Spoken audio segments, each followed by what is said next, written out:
As a quick recap from my last video, you'll know that I've had problems with the parking brake actuator here, actually the wiring going into the back of it, which is why I have this construction pencil underneath of it kind of prying up or lifting up on that plug because it was acting like it had a short in it.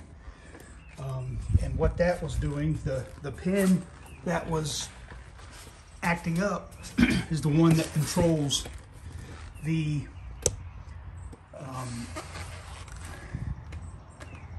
this thing right here, the fuel solenoid.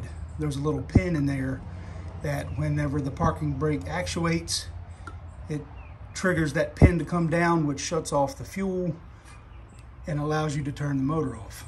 I'm sorry, not the parking brake, but when you turn the key off, the power is not going to that unit, which allows it to close or extend the pin down to shut off the fuel, to shut off the engine. But now I have ordered a replacement parking brake actuator here, which is this new unit. It's all encased, it's all enclosed. I couldn't do anything with the wiring or the pins on the inside of that, so I had to order a new one of these. I'll link it down below in the description. It was about $110, I think. So what I'm going to do is replace that with this and put another fuel solenoid back here that has the pin in it, and put it back to the way it was intended to be. And I'll tell you why. Like I said, the temporary fix I had was to cut the needle off of that actuator, or I'm sorry, the solenoid on the inside, which would allow it to run instead of shutting off, because wasn't getting the signal from that unit there to send to the fuel solenoid to raise the needle to allow it to run. So I put an inline fuel cutoff on it, because when the unit's cold, you first start it up and it's still cold, it'll shut off with no problems.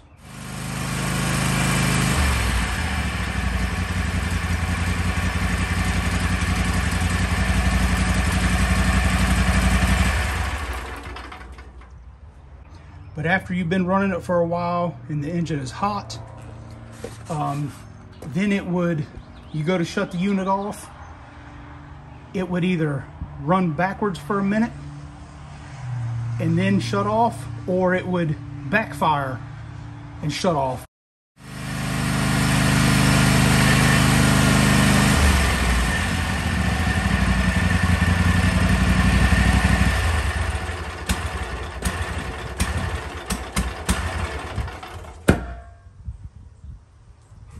Which is why I put this in line.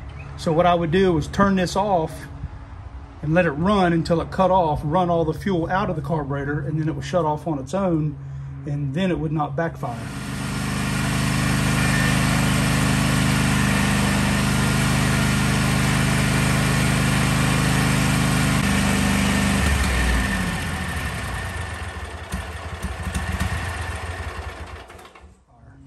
But either way, I think it's not the way it's intended to be, obviously, and it would foul the plugs a lot sooner than usual by doing it that way. The backfiring and the sputtering and whatnot. So we're going to put it back the way it was. All right, just installed the new parking brake actuator, this piece here. Got the wires plugged into the back. And I replaced the fuel solenoid here. I took out the one where I had cut the needle off.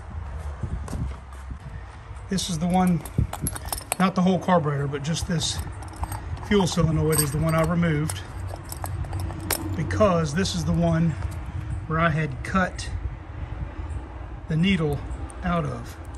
This needle right here retracts whenever you turn the ignition on to allow fuel into the bowl. So I replaced this with the other fuel solenoid that still has the needle on it. Put it back in. Here's the old parking brake actuator that I removed. Everything looks perfectly fine with it, even the pins inside, but it had a short in here somehow or another, and you can see it's a sealed unit. Some kind of short in it, not allowing it to work properly. So now I have the new fuel solenoid on there, the new parking brake actuator, and when I turn the key on, you can hear this fuel solenoid click. That right there is depressing that pin, that needle on the inside of the fuel solenoid when it gets power from the switch. That's all it needs.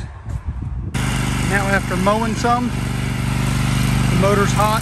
Whenever I shut it off, it should shut off just like normal with no backfiring, sputtering, or anything.